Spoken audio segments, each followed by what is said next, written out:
YouTube is back up. Oh, yes. Oh, you're slowing me down. No problem, buddy. Oh, there's a problem. This was the positive cast, Tio. This was the one. We could have made a difference. That's why there is no problem. It's only because of that. No problem. All right. Just changing profile to book. Pick up stream. Oh, yeah.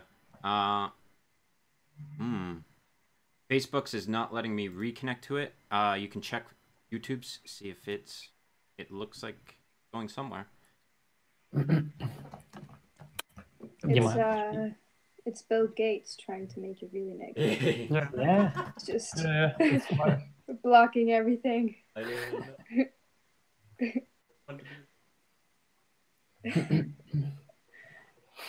yeah. Okay. We are live on YouTube? Yeah. On YouTube. Yeah, we are back on YouTube. Okay, let's wait for the YouTube's Facebook. Yeah, I don't know why Facebook's being weird. They have the persistent. Yeah, just wait a little bit and then Dima, you have a little bit of work with this stream because you have to maybe put them together as one. You know, because you are mixing the stream, you are making them okay for Trom site, or you are not going to do this. Sorry, I didn't get. Oh, join in the you videos. edit, join the video together because you did that in the past when you had like it has two streams. You edited them, put them together. Oh right? yeah, of course, yeah. Okay, you forgot about that. No, we'll do it. I just don't understand your question. Yeah, but okay, so I don't know if I can reopen the positive cast. I might have to just go live again, and we'll just call it just go on Facebook. But we're already live, so we can continue. Yeah, on YouTube, but on Facebook we are not. Yeah. Just wait like 30 seconds. So that Cody goes back online. And we are still positive. Nothing will bring us down. It's a learning experience. It's learning. Under pressure. Under pressure. Pressure makes strong. All right. My stream key, please. Stream key. You have the stream key? Yeah, I have to go. I think they fed me a new one on Messenger for some reason. It like wiped the weird thing that just happened. No problem. Oh, I mean, not frustrating. I'm positive. I'm gonna get there in no time. Yeah. What happens if you like connection drops again? I'm going to be so positive, Tio, that you just. I'm sure Cody was swearing when he was not. It's like, no, not now. Come on. Yes, thank you. Okay, and yes, give me that key. Awesome.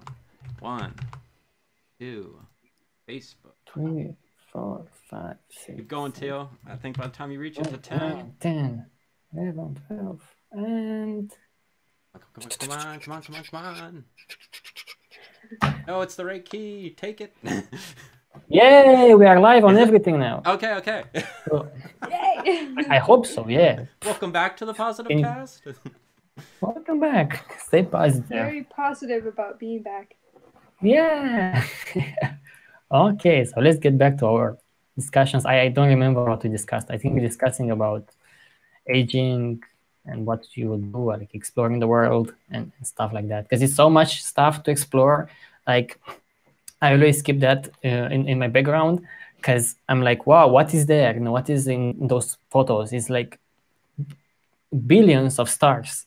And every star is like, it has like, if our star has 9 main planets or 8 main planets and maybe hundreds of other smaller planets. Imagine if billions or trillions of suns around from the entire universe, they have the same amount of planets. What is there? What is there? And it's so in a way frustrating but positive for us, because we are here on this little planet and we want to see those faraway planets and faraway suns. And with the telescope, it's a bit tricky because we cannot zoom in too much. So maybe we will invent something new. And one new thing that they discovered recently are gravitational waves. So gravitational waves are like the space is bending, and we get that signal from the space, and it's so fast that maybe we can use that as a way to touch other worlds. So we use that gravitational wave, and if it bumps into a planet or into a system, solar system or something big, we can pick that up. It's like someone who's blind and uses sound. He does like this, and he gets a mental map of what is out there. So this Like, gravitational waves whales is, also, huh? yeah, Echolocation. Yeah, echolocation. yeah. Cool. Very interesting. Like, do you guys think about, like, what could it be on other planets in terms of, let's say, life? How could it evolve on other planets? I'm always so curious to even think about this. It's so fascinating, because this is just one kind of life here. Maybe it will be completely different. What we do know exists out there, how can there not be life? But the fact that we haven't found it is mind-boggling, but also it is exciting because there's always something to discover. I mean, when you think about what's out there that we do know about, to me, I just, like, it doesn't compare to any fictional story that we've created. It just, when you know that, how can you be interested in, like, these Hollywood movies and things like that? Like, they're just so mundane and repetitive. I mean, especially now, like, everything's like a remake of a remake. Like, how could people keep watching these? Or like sporting events. To me, it's like, if you've watched one football game, you've watched them all. Like, I don't understand how somebody could. But then when you think about, the solar system or the universe, it's just like infinite, and there's so many possibilities, and there's just always new discoveries. Like, to me, that's just like, oh my gosh, mind blowing.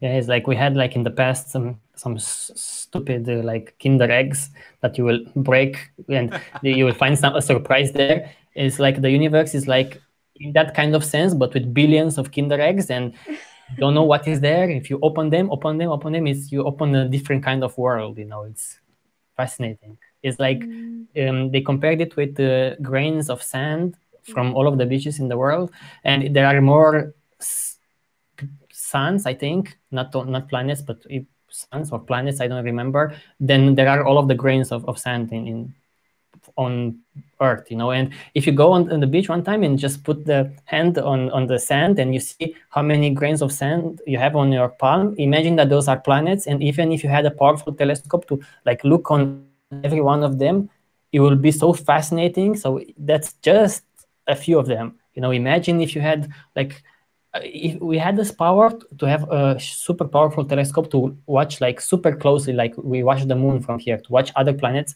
I wouldn't even know where to start. Like, no one will have any idea where to start, because it's so much out there. You wouldn't know. It would be so fascinating. Yeah, we cannot even imagine. Yeah. Still so much we haven't even explored on our own planet. Like ocean floor is a big one for a lot of people. The ocean depths, and like almost every time they go down in the deep ocean, they're like, oh yeah, we discovered a couple new species. Bioluminescence is like, commonplace down there and stuff. It's like, what? There's aliens right there. They're in the water. Those things are just, oh man, those are from another planet. Or they discovered like an isolated ocean in the Antarctic.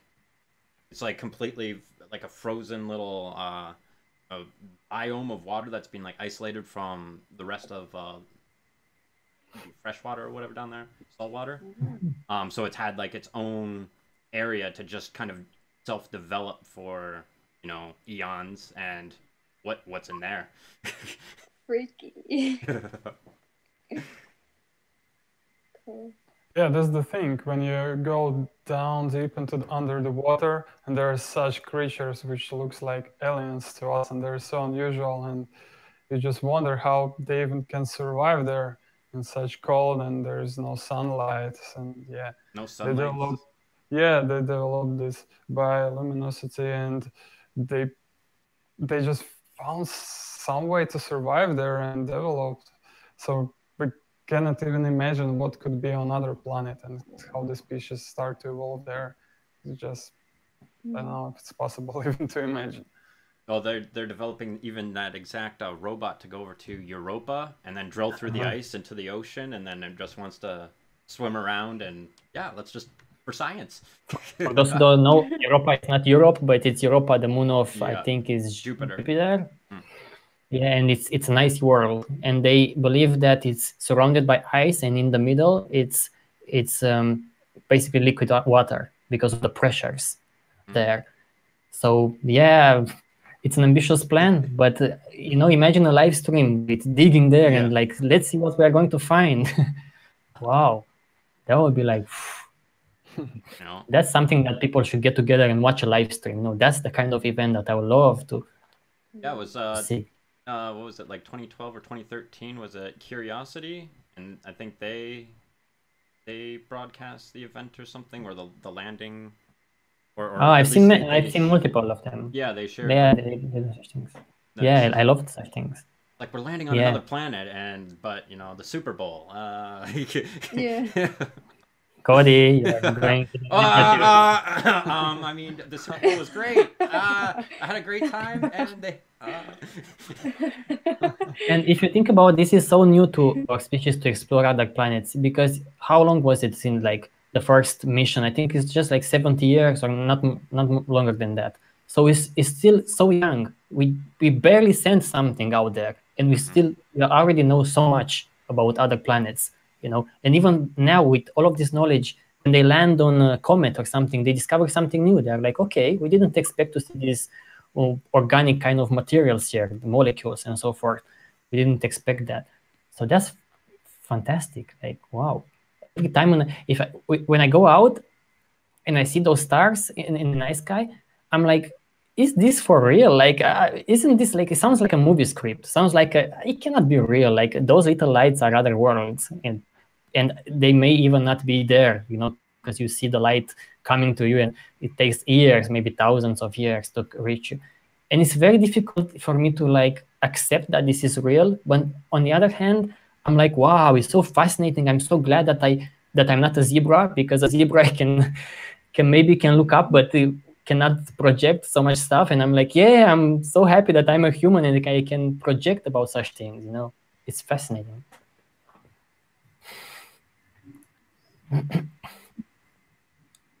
Yeah, the outer world.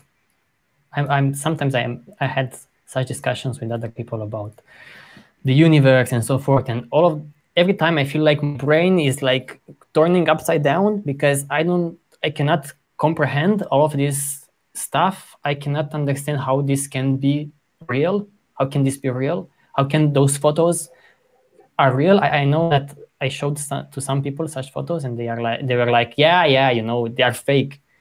They're not fake, They may color them to represent all kinds of elements, but they are not fake. And they're like, no, okay, whatever, but I think they're fake. Got NASA Photoshop. Come on. Research flat Earth. I just watched a documentary about flat Earth people. It was so Why? I did too, Tio. I did too. Very funny. It's interesting. I actually no, we can't go. No, not going down the rabbit hole. Gotta stay positive. Yeah, just stay on the positive note of it being funny. Let's stay there. Yes. Yeah. Yes. We can find this humorous with our scientific instruments and understand. Yeah, it was interesting to have an insight into people's mind whom I don't agree with. Mm-hmm. Yeah, let me say that. They need a telescope, because when I point the telescope to the sun and I have a sun filter, and I'll show guys when you come here in May, it's you sometimes you see the sunspots, and if you track it down for longer, you will see the sunspots moving. So you can even detect for your own that it's kind of a round thing. It's not only like a flat thing. You can do that, and you can even track the ISS, the International Space Station. and sometimes you can see it on the night sky with the naked eye. You can see like a bright light coming there like so quickly because it goes around the Earth, I think, every 90 minutes. And if you have like a binoculars or a telescope, and you can catch it, and you will see that it's like the solar panels a little bit. You will see. I couldn't catch it with my telescope, but yeah, it's fascinating to see that. To understand that this point of light, there are people out there, and they are orbiting the Earth. Like, and it's the distance from me to ISS when I watch it. It's shorter than the distance from me to Madrid, and I live in Spain. You know, so the distance is actually very close. It's like 400 kilometers or something like that, 400, 500 kilometers. It's so, you know, it will take me less time to go there with a car. If I had a car, like straight up, then go to Madrid or something from Barcelona. That is interesting. I think I guess something that excites me is maybe future propulsion technologies. So like, you know, we sent out the Voyager 1 and 2 spacecraft like the mid-70s, and like only now, within like the past couple of years, did it leave our not hemisphere. Oh no, the solar systems. Gravitational pull of the sun. Yeah, basically, there's a word for it, and I can't think of it right now.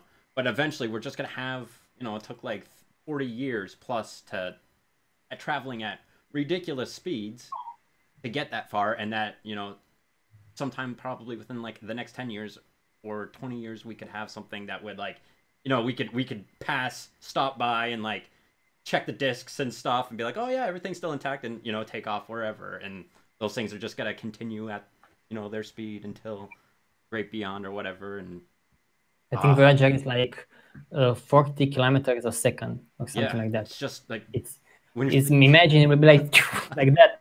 But in the space is nothing. It's completely nothing. The closest star to us, Alpha Centauri, is like 4 to 5 light years away. So even with the speed of light, which is like, it's not even close, you know, the whatever we have today, it will take 4 to 5 years to reach that with the speed of light.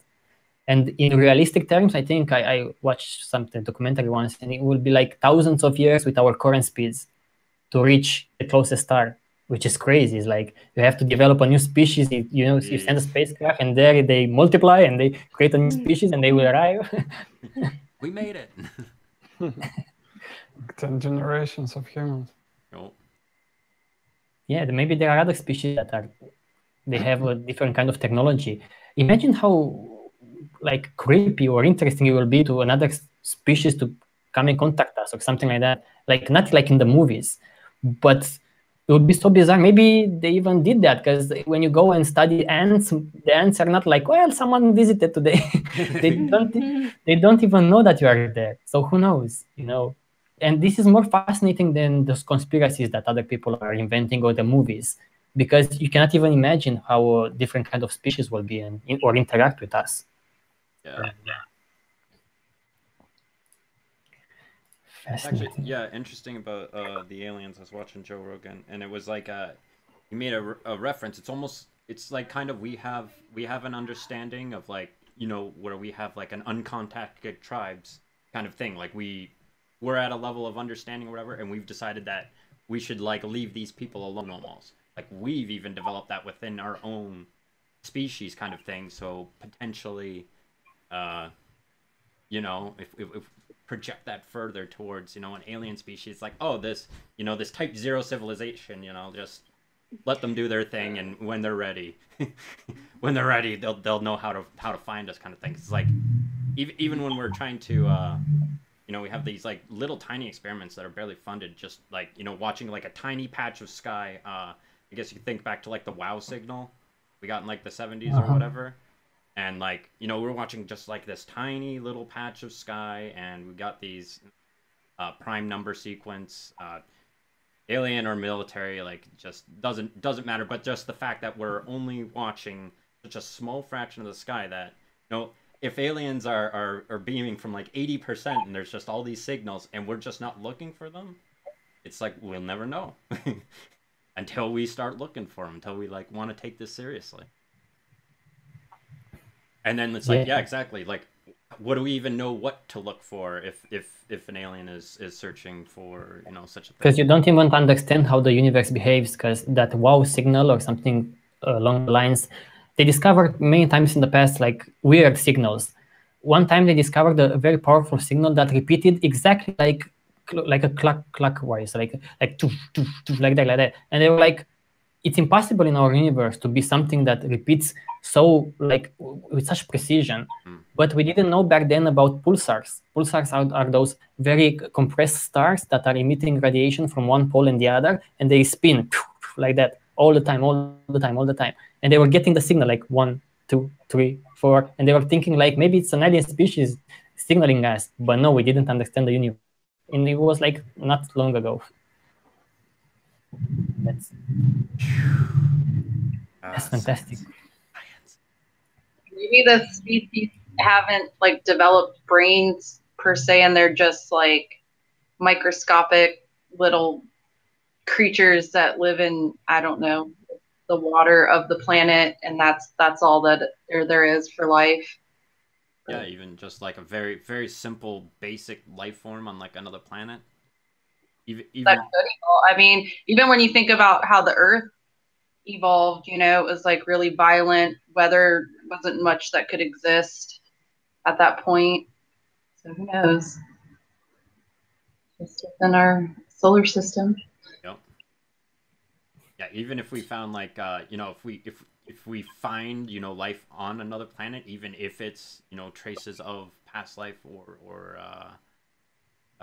whatever, just the possibility that life has evolved like anywhere else, like the exponential increase. Like Not only that, they calculated once, they said we have so many planets in the universe that is not only likely that life exists, it's very likely that life, like it's another Cody out there, mathematically speaking, it's another Cody on another planet that does the live stream crashed on him a few minutes ago. So yeah, they say that mathematically it's possible because there are so many possibilities. It's like you're playing cards and you'll shuffle them in a way that, you know, there are so many possibilities that you will shuffle them in the exact same way multiple times as possible because of so many possibilities, which is wow. And there are other planets like they have 2 suns. It's actually, as far as I know, having only 1 sun is not a common thing. Usually there are 2 suns or 3 suns and planets orbiting around them. So imagine if we were living on a planet with 3 suns, maybe it will never be dark, or who knows how they are orbiting. So there are many possibilities. Or there are another thing that is so fascinating is called rogue planets. There are planets who are kicked off the solar system and they are wandering alone in the universe, and they don't have any stars around them. They don't orbit anything. And imagine if we could be if our planet will be kicked off the solar system, and we will be like, wow, you know, we don't have any no sun anymore. Probably, you know, it's so different. Like just finding a rogue planet somewhere in the universe. It's crazy.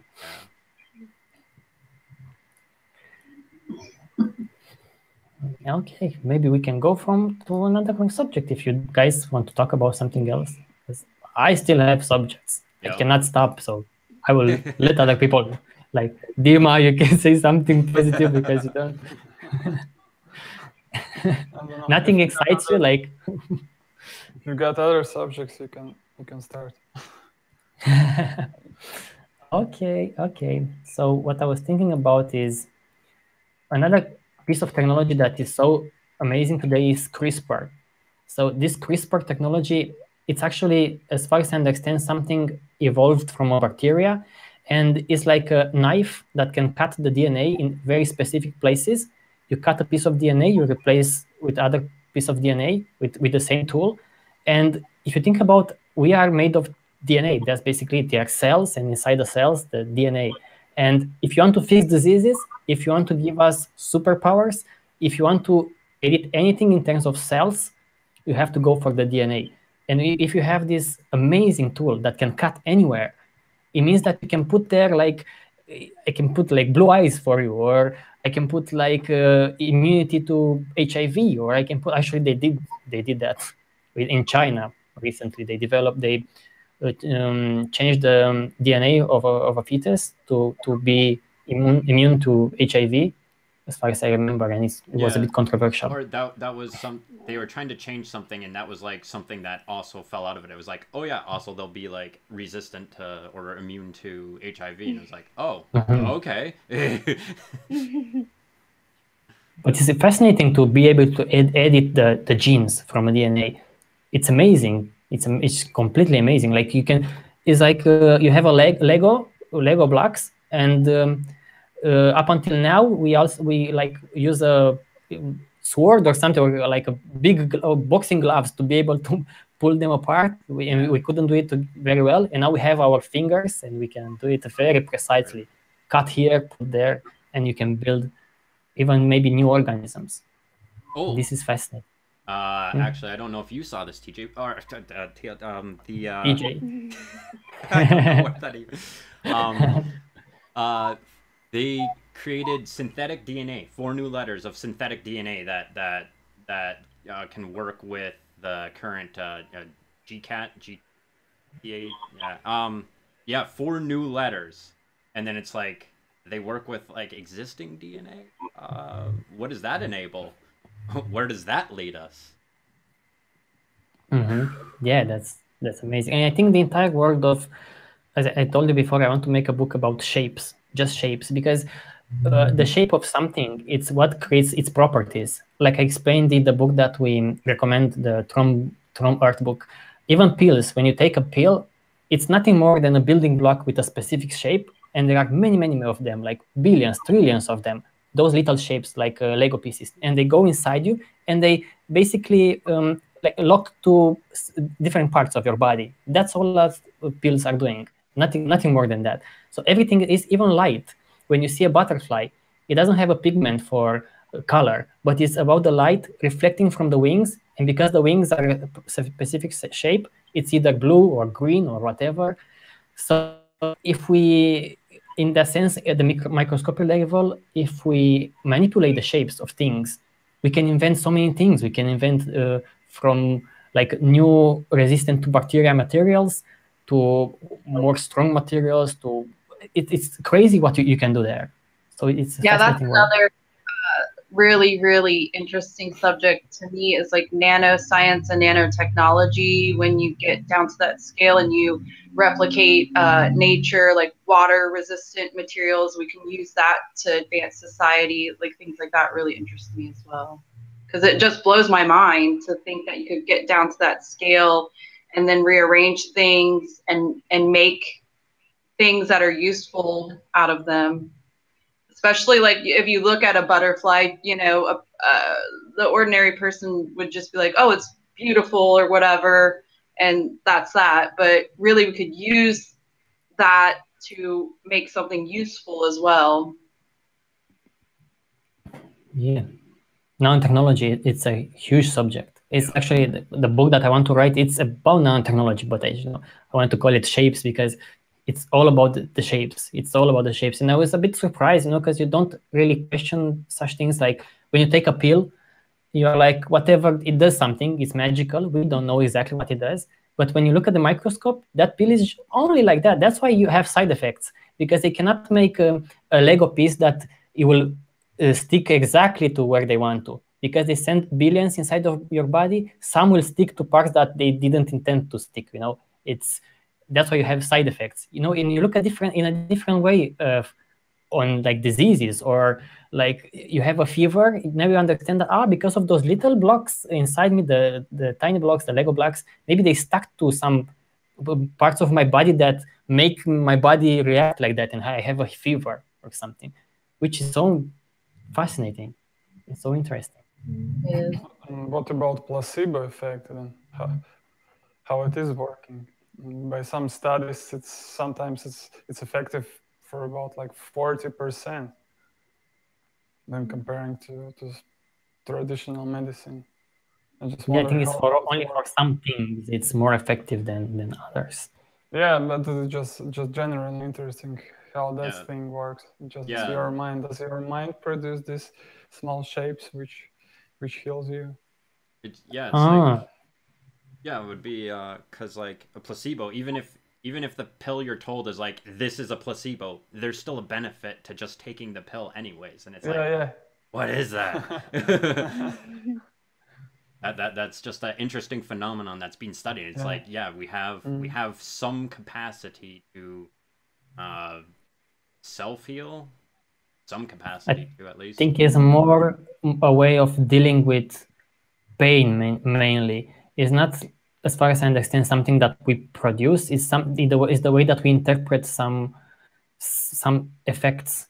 It's a new field anyways, and I know there are, on each side there are people saying something, some people are saying like the other thing. It's a bit of a fight there, but it's very fascinating because they studied even like stomach pain or the gas. They measured the levels of gas inside the stomach, and based on the placebo, there is some people reduce the amount of gas or of air inside them, just because like it was a reaction of the body, basically, in a way. Maybe not only the mind. Yeah, or that it just shifts something, or even there's a benefit just to like being heard and seen and like cared for by someone. Just even having that concern, man, it's like, oh wow, I feel better after that. Just these things being measured, these things being, this data being collected and then used for good, going to be awesome for all of us. Even the fact that we can use today viruses, we load them with some like anti-cancer medicine, and you put the virus back into the body. Like you take HIV, you remove the parts that are harmful for people, and you just leave the mechanism of HIV that infects cells. You leave it in place, and you put a load on it or something, and it's basically use HIV virus to kill cancer cells.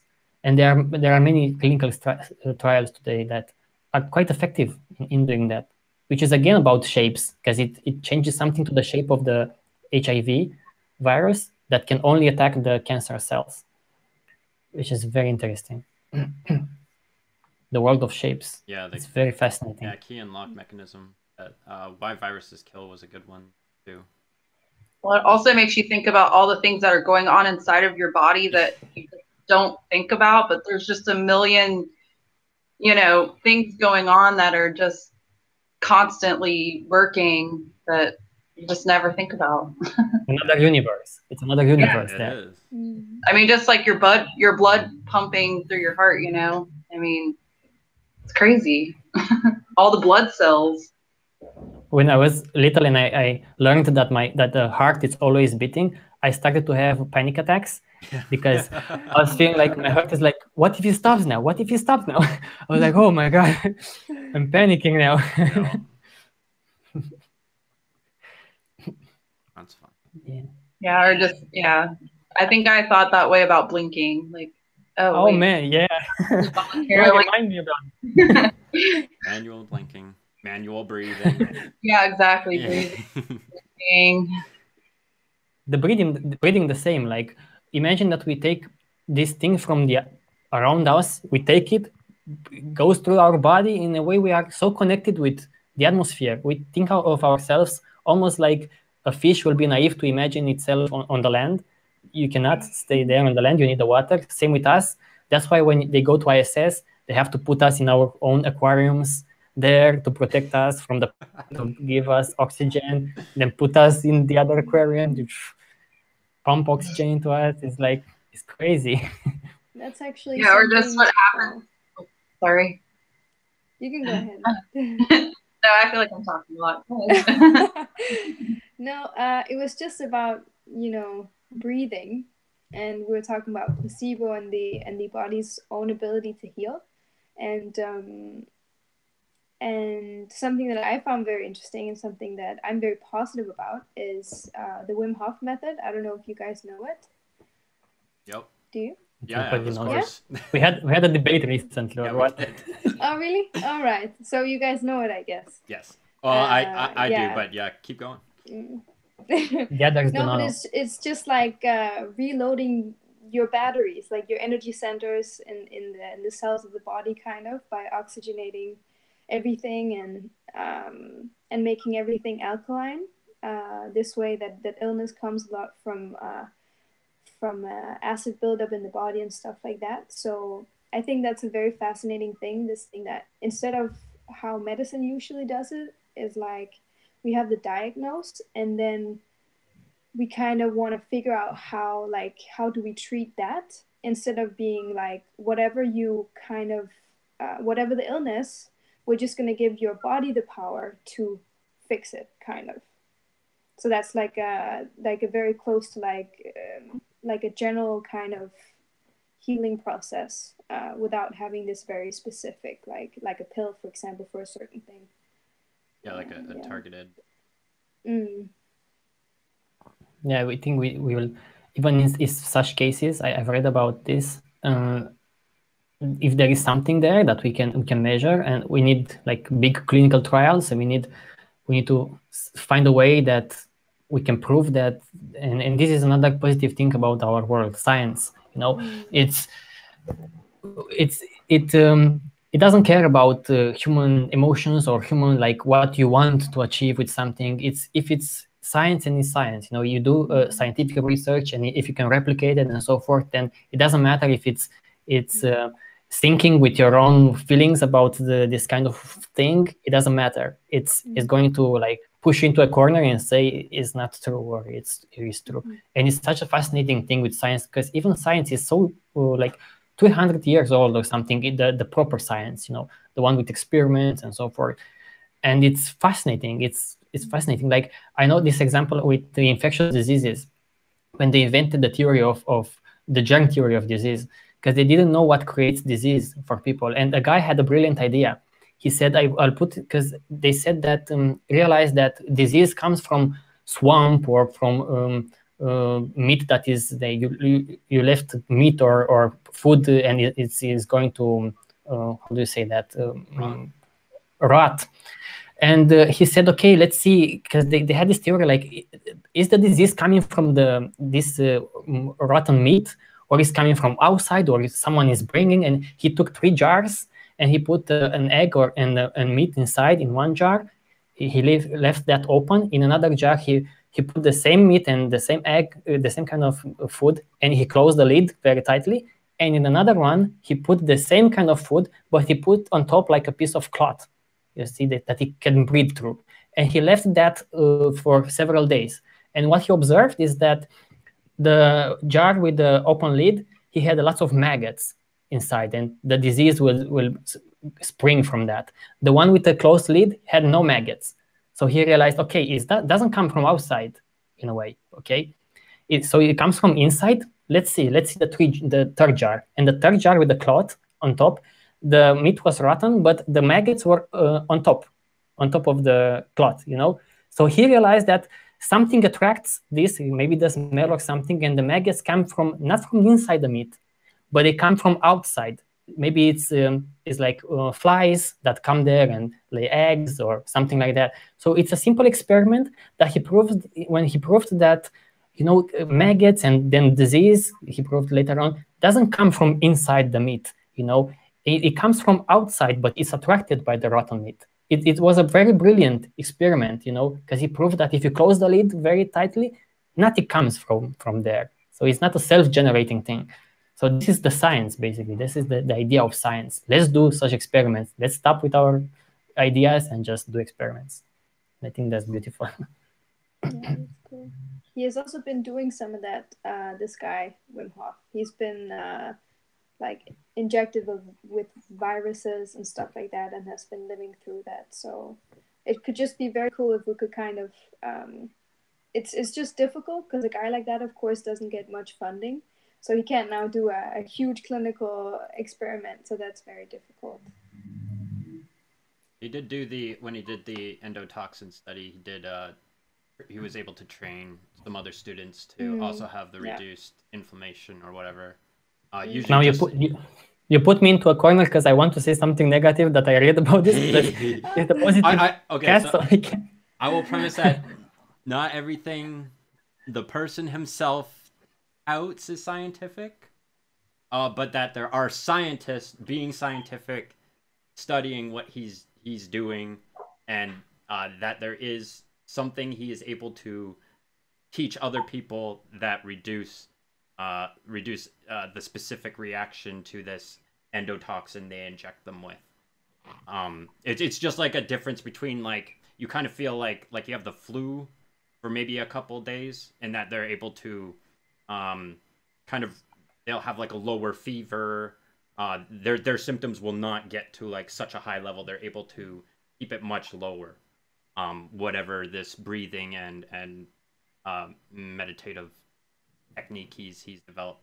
This is also studied in like the Buddhist monks and things like the heat generation thing is like a real thing. There's like they're trying to link like brown fat to it is part of it, brown fat. So Wim Hof and his brother actually have higher levels of this in their system, but his twin brother does not have the same capability. But when Wim is not doing his separate technique, that they're both baseline the same as you should be in cold water and whatnot. Very interesting, but yeah, he himself is not of pure science, and yeah, yeah, I appreciate what he is doing for science. Okay, I won't say anything, but I could say a lot. Yes, it's still science needs to be a huge thing. Okay, a huge thing about science is that the replicability is not being like, there's so much science happening and people doing these one-off studies that nobody else is coming behind them to actually confirm that's part of the scientific process is reproducibility. And that's why you should hold on to whatever you discover and don't say this is doing this or this is doing that. You should say, okay, we need more studies, we need more tests to see what's going on. Okay. I think so, because I think he's okay. I'm not going to say that, but he's selling lots of stuff. Yes. Well, anyways, it's an interesting study. Anyways, and with placebo, it's a very interesting study. It's in general because it's one. Do you know about this in terms of placebo? They are giving like some shoulder surgery. Do you know this example to people to relieve pain? And they realize that if you do the surgery, but you don't do anything there, just anesthesia, and you cut the human being hair and everything, and he stays in the hospital, the pain is reduced in the same way for those who get the surgery and get something done to their shoulder. It's the same way for those who just get the surgery, they cut them open and they put that and they do nothing basically, which is fascinating. Like, wow, they lied to you, like, oh, okay, we did the surgery to you. And they're like, okay, I don't feel pain anymore, but we did nothing to you. We just cut you over here, and then you. Imagine your reaction when you had the surgery. Does the pain come back? Doctor said, actually, yeah, but we haven't done anything. We just cut you. We did not make your tumor out. Shoulder. Your cancer is still there. I've seen that. I've seen the documentary. Yeah. With this example. Mm-hmm. It's crazy. It's interesting. Yeah, it's super fascinating. Like, but it's also it's like, how far can you go with this? Should we like cut someone's leg to then maybe feel like we did something important to the guy so that he doesn't complain anymore? How far can you go with these procedures? Okay, so if we go from the world of medicine to something else, I would say the technology itself. What I'm fascinated about are flexible batteries. I've seen this. They're testing some flexible batteries, because batteries are like, actually, if you take a modern laptop, it has like 80% battery or something like that, because they have like everything else is so small today, the processor and everything. And if you have like a flexible battery, it's even more resilient. They showed some tests, like you can punch through that. It's like a bag, you can punch through it and it can still work. Today, batteries are so like prone to explosions and to all kinds of waste that is toxic. So it's fascinating to have that. Come on, guys, other ideas? I had something. Something that happens in the world that you are like, wow, this is fascinating. I'm wondering in 100 years how this will be. What about what? Obviously, like AI is interesting to think about, like how that will advance, and I mean, what it really could do for us, man. It's just wild to think about. If we live in a world where we used AI to relieve us of all the just dangerous jobs. I mean, like, think of all the jobs that human beings do that are super dangerous that we could let robots do, like a firefighter or something like that. Why not have a robot go in there and extinguish a fire? Or I don't know. It's a lot about the software. Even in that kind of situation, I've seen that it's a lot about software because that robot has to interpret. So it's not as much about the hardware as it is about the software to interpret where is the fire, what it should do. So that's why AI plays a role even in such situation. It's not only like virtual doctors, it's also in the real world. Yeah, they actually send robots to Fukushima, stuff like that. Like, that's perfect. They don't care about ionizing radiation, I hope. Or at least or on other planets. Yeah. On other planets. No. Boring things like tasks, I don't know. Like, my sister's an accountant, and her manually entering numbers into, I mean, obviously if we lived in a saner society, we probably wouldn't need accountants, but just the transferring of data that a human being is sitting there entering in these numbers when a computer could do it so much more efficiently, it just blows my mind. Yeah, and the human's gonna make errors too, and they're gonna get investigated, and I mean, everything's gonna be great. It's gonna be great. Human beings' minds wonder. We're creatures. We're meant to be curious and think, and we're not meant to just sit there and do tasks like that. Yeah. I always just try to imagine what the world would be like if. I saw a documentary recently about AI in medicine. They tested against general practitioners from a company. They invented an AI to replace the general practitioner, to send you maybe to do other tests. Because when you go to hospital, you go to, in many countries, to a general practitioner. And this guy knows a lot about many things, and he can send you to do all kinds of tests.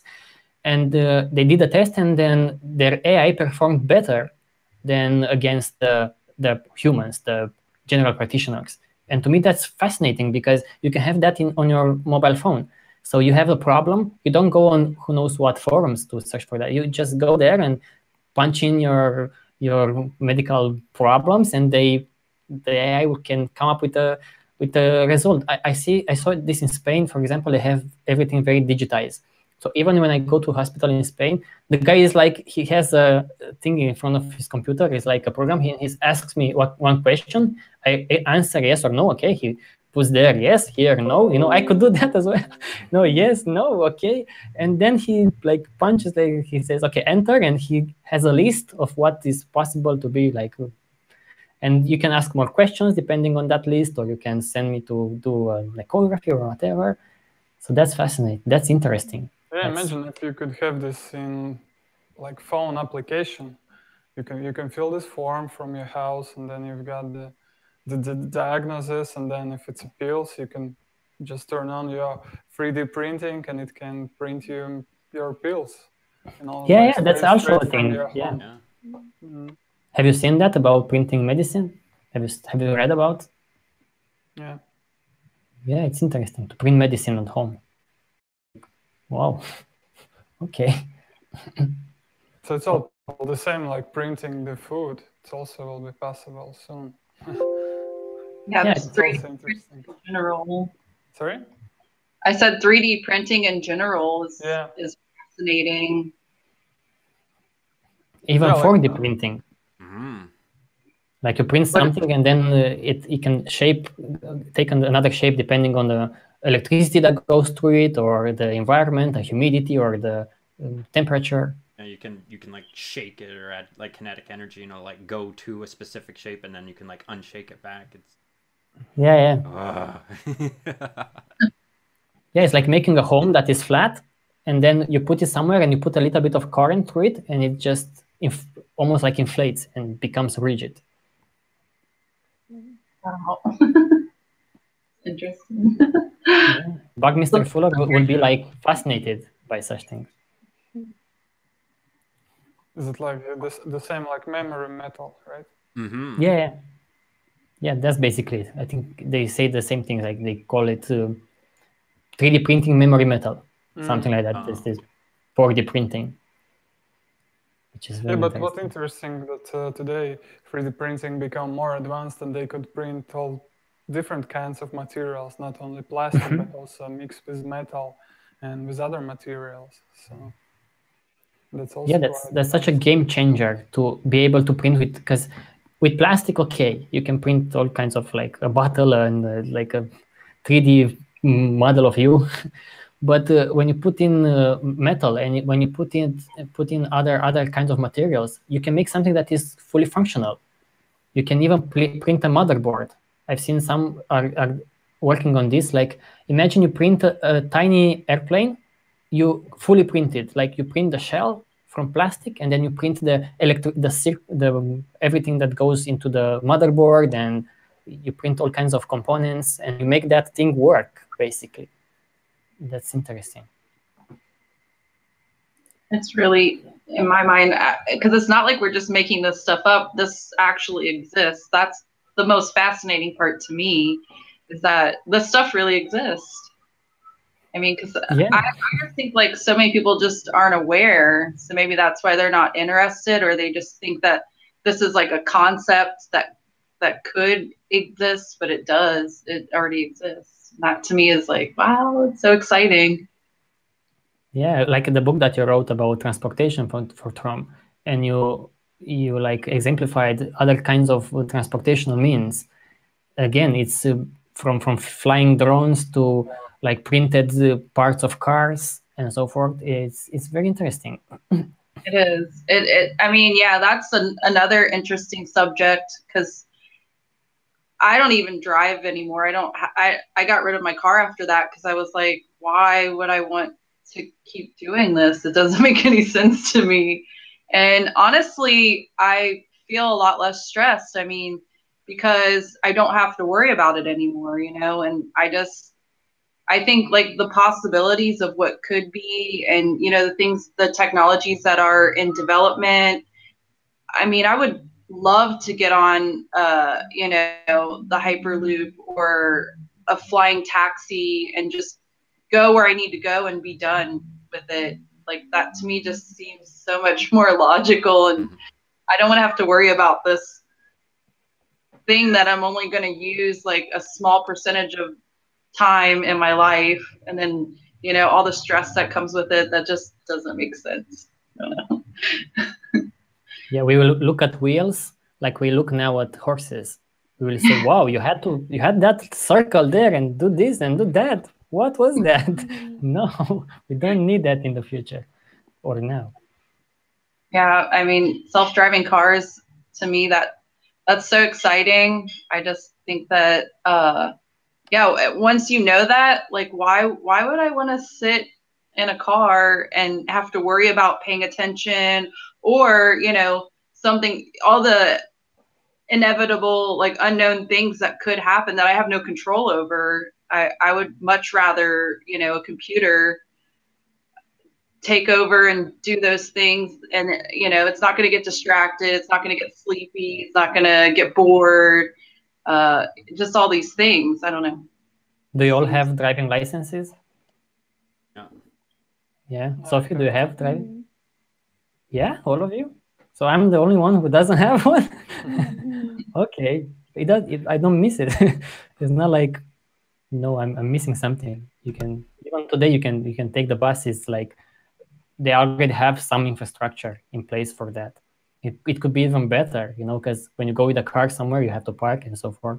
And in theory, if you imagine a world with autonomous vehicles, they can be so much more effective, like crazy effective. Like, okay, I wanted to say something negative, but yeah, they can be a lot more effective than just having an empty bus going from one place to another. It could be very effective. Yeah, because I think like they could eliminate traffic, parking structures, mean, you could eliminate a lot of Pollution. things. Yeah, just a lot of things. Sophie, you have other ideas? I want to bring you in. Sorry for talking too much. No. I think I maybe misunderstood or didn't know quite like what it was gonna be. I thought it was more like general thoughts, I guess, and not so specific. I think that's so cool, and I think it's great, all these things that you're excited about, all of you. Yeah, I just don't have anything specific like that, like this new thing that, What excites you? I think what excites me is, and this may sound stupid now in the shadow of all this crazy cool stuff you've been talking about, but just the simple thing of the interconnectedness of everything today. So that, I don't know, also with Joe Rogan's podcast, for example, just like this, like, I don't know, displaying all these different realities for people, kind of bringing the empathy out maybe in people and being more open, and also just bringing together people on also a global scale. So it's kind of seeing that we all have the same human needs, no matter the religion or what else we like, if we're transgender or not, or all this different stuff, that we all want to be loved and we all want to be accepted and all of this stuff. Yeah, seeing like similarities across cultures and countries and stuff like that. Well, this is a big thing, wasn't a small thing. Yeah. It's a big thing because it's us seeing each other as a species, and this is very important. Seeing each other as one and having the same kind of problems and the same kind of needs, so we don't separate ourselves. We see ourselves as human beings. And I would love to see more and more people. I would love to see, sometimes I have this fantasy of replicating like Carl Sagan a billion times, because he was like billions and billions. To replicate him a billion times and put him on all kinds of TV shows and everywhere, just put him right there. To talk to people there and say, hey, we're all humans on this planet. And I want that feeling, again, because I was watching 2 days ago a lecture with him. It was so interesting, the way that he talked about us being human beings. I want to see that in people. I don't want to see anymore our little groups of black people, transgender, blah blah blah. I want to see someone saying we are all humans. We are all humans. Let's do something for us, the humans. I would love to see that. Yeah, the interconnectedness is a big thing, and the shift even to there's so-called the intellectual dark web, but basically like people have kind of used the internet, kind of gotten to this point, and they're kind of understanding, hey, things aren't, quite don't seem quite right. Society's kind of, in this area, and there's kind of this awakening happening just kind of silently on the internet of these people who like these, like Joe Rogan's a great example, of just these people who, like, you're pulling in like these, they're like the philosophers of our day that pretty much get interviewed on Joe Rogan, and people are watching 2, 3, 4 hours of just two people, or 2 or 3 people, just this long form discussion is a new phenomenon that people are actually like. Podcasting is huge right now. People love that. It's almost the like the antidote to the ADHD phone, always gotta distract with something. The podcast is like, you get your attention back. You're focused on that. Well, sometimes. What I want to add to this in a positive way is, like, in the future, I hope that people don't sell so many books when they go to podcasts and promote their own shows. Yeah. Like they do in some podcasts that I've heard. That was a borderline negative comment. Yeah, that is. We can touch on that, Tio, but I won't. I hope that in the future podcasts will be only about the ideas, Yeah. I really hope that.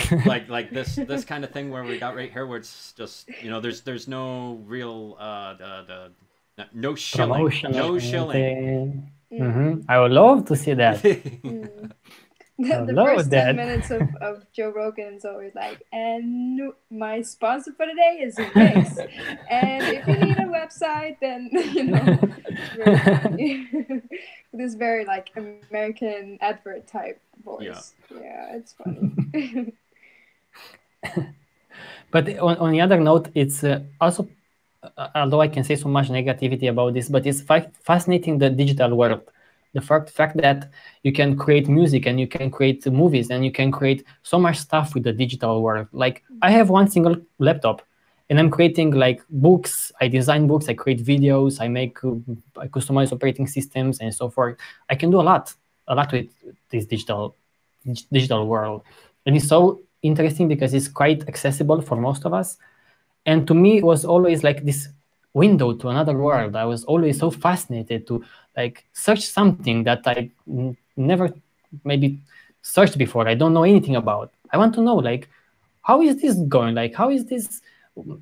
Sometimes I'm like, what I don't understand is this thing with cameras. I never fully got that picture, how they work, how they take a picture, how the process. No, I want to know the physical process, and it's still to me fascinating. Like, wow, it's from digital to the other kind of the photos in the past, because in the past it was like this, but those big cameras, and the guy was like something like that. And yeah, the really old, and the light bulb. Like, what was that? I want to know. I mean, it's interesting, and you can find today. You can find the answers for everything. Yes, the same fascinating me. How the way the first music was recorded, even before the vinyls, there was like a wax tubes. It's tube made of wax, and just a needle, and somehow it's just by writing the sound scans, it just produces sound, but it's just cutting the shapes of the sound on the wax, and then when you put needle back again, it sounds. It's just how there's nothing. It's the same wax, but just cut it in specific shape, And that's how those how do you call those with the vinyls? Vinyls. Those. That's how they worked, because I remember we had those, and sometimes I was like, I was mixing there, and I was like, wow, what's happening here? Like, but it was that needle there. I was like, you could jump through a song by putting the needle. But imagine, song is there on a piece of plastic, and there's nothing else beside the plastics and the small shapes. It's just cut it in such way. Wow. How do you copy it? I don't even get how it's possible for the sound to be there on this piece of plastic, and it can be produced by the needle just going this way. Like, and who had this idea of making this sound, blah blah blah, and doing that? I mean, from here to there, how did you come up with that? Yeah. See, it's exactly. You see, it's very important. Actually, I think how they discovered that. I might be wrong, but from the back of my head, they were doing this pottery. Pottery, when you make them from, and they were doing that, and they were singing then, and they were doing that kind of thing, and somehow they realized that some sound it's imprinting into the whatever the clay.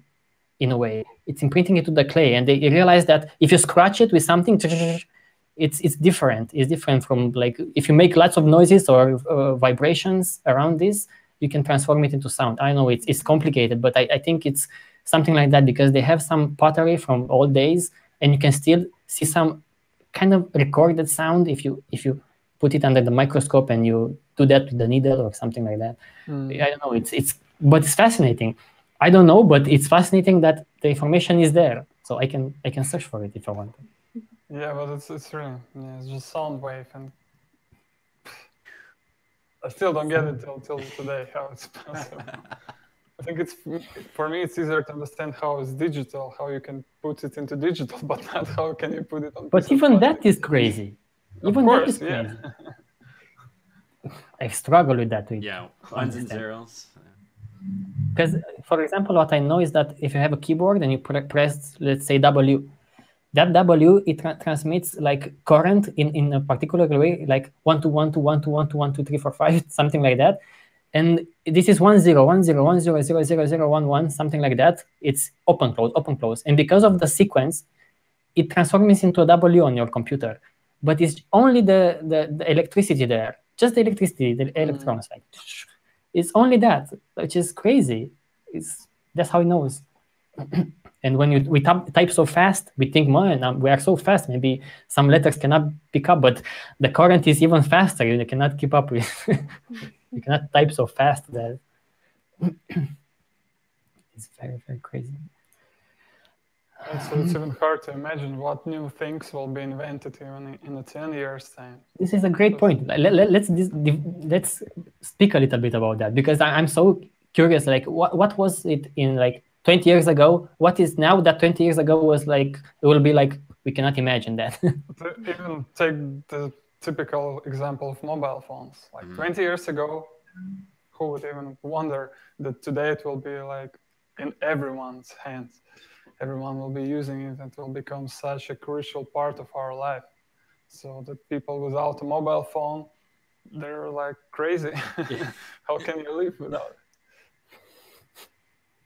it? How was the world before photos, for example? Oh yeah.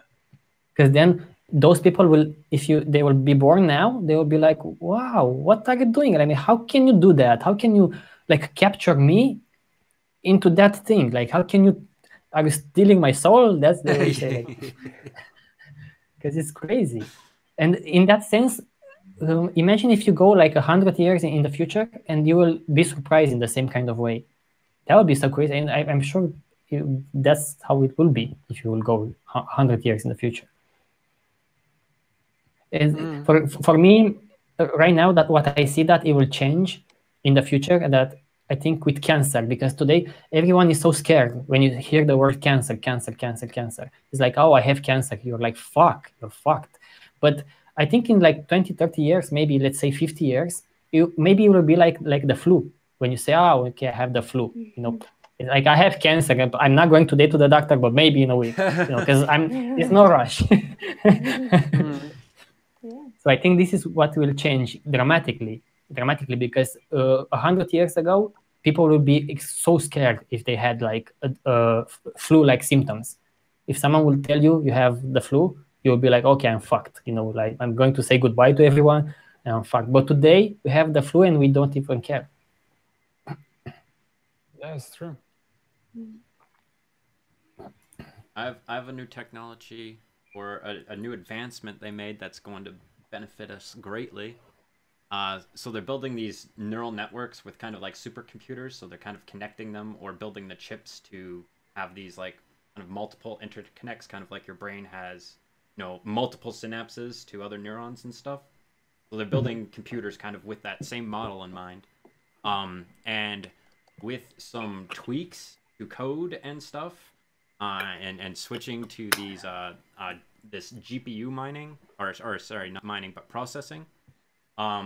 They can do simulate these simulations that might take something like 50,000 hours, and they've gotten 50,000 hours worth of simulation down to 200 with just like one little tweak that they did. And now that can benefit anyone else's neural network. So MIT's actually like, they're trying to design this push of a button, start up your own neural network. It doesn't matter like what project you have or whatever. They just want it to be very easy and very efficient at you know, processing these, you know, simulations of, you know, the universe or climate models and things. Or even treatments for some diseases. Exactly. Yeah, the simulation aspect is also something that I honestly see it will be completely different in like 50 years. You can simulate like a drug. Instead of putting that drug into people, maybe you can probably simulate it in like a population of 1 million different people to simulate that, which is amazing. Yeah, which is really gnarly. And then the thinking about what's happening in the simulation, like how that's even like how it's simulating like people living their lives, interacting how they would, and like spreading. Man, that just blows my mind that we've gotten like, not only do we have that understanding, we can translate it into computer code, and then the computer can predict, you know, potentials. Yeah, because if in computational power goes up, our ability to simulate goes up. So it goes up every year. So that's fascinating. And another thing that I want to mention is artificial organs. I remember now, because it's so amazing to think that we can basically recreate a heart, or maybe kidneys, or maybe other parts of our body. It's amazing to be like, okay, we are going to create for you a new heart. So it's amazing how this could look like in 50 years from now, let's say, because now it's just the beginning. But in 50 years, probably we won't have a shortage of organs, and this is extremely important, because right now you have to take the organs from dead people probably, and they are not compatible for you. But imagine then printing the scaffold for a heart, and then pumping like stem cells or whatever they put there, and you have a brand new heart. That's and it's the end. Your heart. Yeah, and it's your heart, because it's made of with maybe your stem cells, which is amazing. And even the mechanical parts, we made an entire book like Human versus Machine, where we talk about not only biological parts, but mechanical parts for our body, like artificial hearts and artificial limbs and artificial kidneys and so forth. Even those are like fascinating because they can replicate the organs functions. You see so many interesting things. See, Dima, we don't have to talk only about negative stuff. Look how many interesting things there are. Yeah, for sure. It's fascinating. So whole new Until we world then opening up for speak you. about taxes. Yeah. To the things. Every time that I want to, as I told you, to take my head out of this crazy world, I go to astronomy. Either I go with the telescope, or I am interested in astronomy, because to me it has this effect of taking my head from here and just looking at something completely different. Like, okay, new worlds. I want to know about new worlds and how the universe works. And I'm like, yeah, and we have a documentary that we recommend. It's called The Mind of the Universe. It's very interesting documentary. It's quite positive. Generally, it's positive. And they take many areas of our world, and they show you how they evolve, what they are working on, like in medicine, in astronomy, and so forth. There are 10 parts. You can find it on video on it. And it's very interesting. It's in Dutch, I think, but it has subtitles in English. So it's a very interesting documentary. And I love such documentaries. I think Cosmos, Neil Tyson is doing another Cosmos. I think it's in April. It will get out in April. So I'm interested to see that. I love did you all see the first Cosmos, the documentary Cosmos? Yeah. Did you see it, Sophie? Some of it. No. With Carl Sagan. I think for me it was one of the most interesting documentaries. Like, wow, it's like 13 parts. It's almost like you are there with that journey. I love such documentaries, and they may showcase some negative parts of this work, but in general they are very educational, very like full of information. I love such documentaries. And I also liked what Neil Tyson did with the New Cosmos, because he took the series further. Oh, I thought you meant the new one and not the Sagan one. Yeah, the new one as well. I liked that as well. Oh. It's interesting, yeah. There are many like documentaries that I love. They're like Blue Planet or BBC Earth, because they put you into another state of mind when you see only about like the underworld water, the underwater world, or the world in Antarctica. Or it's so interesting. I love such things, and it's very interesting. I think we did great, right? Yeah. Yeah, sometimes it's hard not to see something negative, but no worries. Next week, They completed the challenge. Tune in. Next week is the negative podcast. Beautiful. Oh, wow. Yeah, do you have any news or anything like that you want to bring? Dima had two more. Pull them up real quick. So we did the map of life. Yeah. Check out this one. So the next one was the human brain never stops growing new neurons. I did not get to read that one, but hope that it's exactly like the title says. I hope that title's actually accurate, not clickbait. Yeah, it's from PBS, and usually it's not that clickbait, but they kind of proved that neurons are. It's not like you are born with the same set of neurons and you die with them. Yeah. Your body always changes. This is another fascinating thing. Like your body changes everything. Like every part of your body is basically changing, renewing. 7 years, I think, every cell in your body is like completely replaced. You're a new person every 7 years. Cell-wise, at least. That's what they say. Yeah. But not many people are new kind of persons every 7 years. And the last piece of news was 3D printers to weave wearable electronics into clothing. Yeah, basically they came up with this idea to put